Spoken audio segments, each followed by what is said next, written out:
can't cheat the game. The game will not allow you to cheat. Either you play the game to win or you die. What's cheating the game? Let me start off this way. When I talk about image, image is the cheat code to the game. When I talk about image as a cheat code to the game, understand something. Image is the cheat code to the game. It's not cheating the game.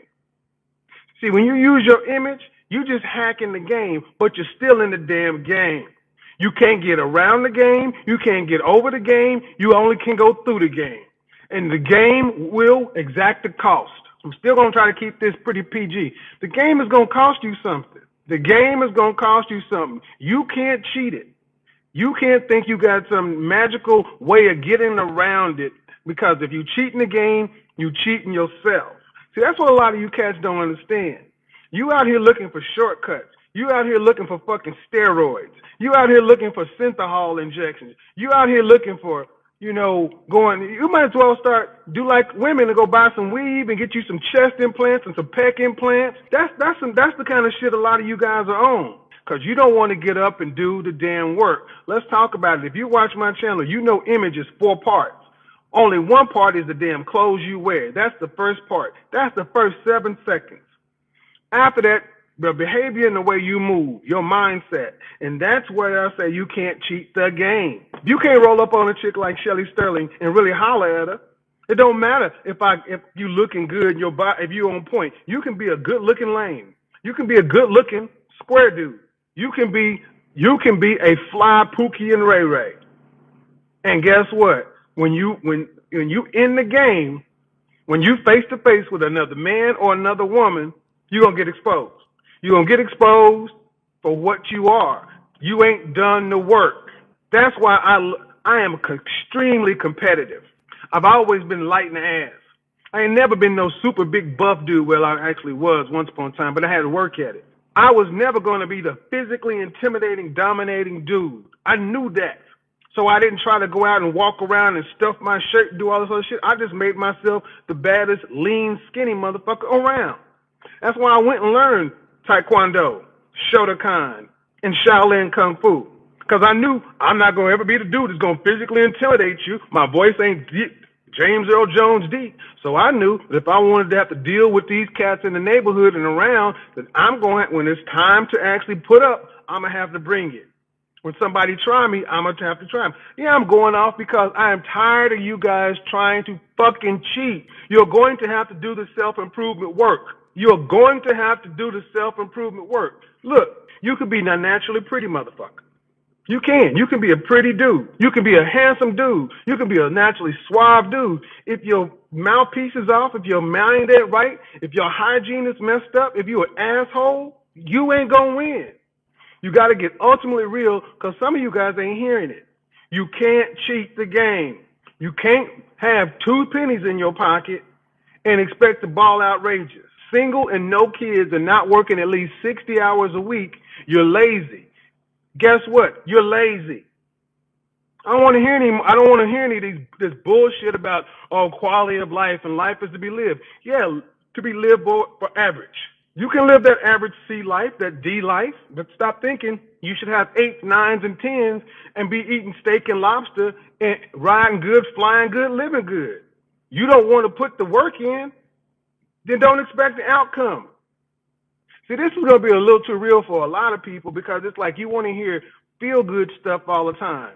But I would be remiss, I would not be a quality teacher if I just let you feel good all the time. See, when you go learn Kung Fu, when you go learn martial arts in this country, here's what they do. You come into the school, you see the discipline, you see all that other stuff. And you come in, you sign your contract, you're like, this is a good place, and this is a good place for me and my kids to learn all that kind of stuff. You go into the first level of class, you come into these classes with no belt, and you go in there and you learn stretching and this and fundamental this and that. And you go for 1, 2, 3 months. You go take your first belt test. 4, 5, 6 months, take your second belt test. By the end of the year, you up to a green belt. You like, oh man, cool. You really know something. Nah, sucker. You know just enough to get yourself killed. You know just enough to be dangerous. Then you go from Kung Fu 1 to Kung Fu 2, from beginner to intermediate. And then they close that door and the game switches. All of a sudden that nice instructor up there is calling you all kind of punks and sissies and quiet and looking at you telling you you're weak because he doesn't have to play with you no more. You're in the game and he can get real with you and let you realize, guess what, dude? All the stuff you think you know, because you know how to throw a back fist and a kick, you know just enough to get your ass killed. And if you walk out here with this halfway-ass kung fu game, halfway-ass game, you're going to roll up into a situation thinking you can do something and get yourself knocked the fuck out. You're going to get hurt. And that's what a lot of you guys are trying to do. You're trying to cheat the game. Come onto my channel. Come on to other people's channel. Steal a little information. Steal a little knowledge. And then try to get all this good information and good game. And then you're going to take it out into the world and try to use that damn gumbo and think you got something? Oh, man, KFC fit over fashion. Oh, man, okay. So what, you going to go paper? I tell you to go take your shit to the tailor. What are you going to do? You're going to go get the little ironing shit and then put your own hem in your own pants. You're going to go get your own pins and try to pin your shit up. See, guys who cheat the game, when I was growing up, they wouldn't go buy the polo shirt. They go buy a Hanes t-shirt and sew the damn polo on it. You know if you got the heart of a cheater. And this is going to offend some of you. But some of you guys got the heart of a cheater. You got the spirit of a cheater. Your heart pump Kool-Aid. You want the shit easy. You want it easy. I don't give a damn what your IQ says. I don't give a damn where you at. You want the game easy. You don't respect the game, and the game is going to fuck you up. Because when you get out here and dealing with real ones, when you're dealing with real ones, and the real ones come in all shapes and fashions. See, you used to dealing with real ones that look like you, but real ones that don't look like you are the ones that are going to jack you up because you ain't ready. You ain't ready because you step into that ring and know what you know. You step into that ring and say, I'm a black belt, I'm a MMA.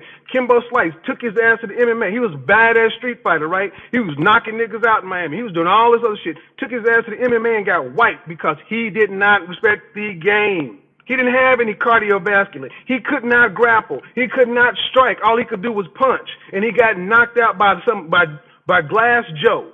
A lot of you guys out there don't want to work. You running around here, oh man, I can just cheat it. You know, I ain't got to, you know, man, I borrowed my man's car. You faking, you fronting. That's what you're doing. And when you fake and you front, you die. You fake and you front and you die because you know good and damn well you can't do it. You know good and damn well you can't do it. That's why you need to mark your competition. You need to point out who your competition is. You need to say, that's my competition. You're only as good as your competition. If you're competing with lame niggas, you lame. If you compete with square dudes, you square. You can compete with knuckleheads, you're a knucklehead. You need to put your competition up here. When I came out into corporate America, my competition was the CEOs. My competition was the guys who were flying first class and making moves. My competition was not the guy next to me, my manager. My competition were the guys who moved in an area I never moved in. And you know what? I had to go learn it. While everybody else was out there just taking their base salary and doing what they did, I was in there learning the game because my competition was up there. And when I got my chance to step in the ring with them, personally or professionally, I held my own. I got knocked out sometimes too, but goddamn it, I was in the fight. You know damn well if you in the fight or not. That's why a lot of guys walk around here with this diminished life. You don't want to go holler at a super bad chick when you see her. Because you know you ain't done the work. Let's just be real. You know you ain't done the work. You see a bad bitch walk by, you like, damn. Oh man, you know, damn. If you ain't moving to go do something about it, you know you just died. Like shit. Opportunity has happened, and I ain't ready. If you in this game, you gonna go holler at her. Opportunity comes along in business. Oh man, you know that's the white man ain't gonna let me have it. You ain't done the work. That's why I said you can't cheat this game. The game is gonna cost you. You can either pay the cost up front or you can pay the cost every day in your diminished results. You can pay the cost up front or you can pay the cost long term.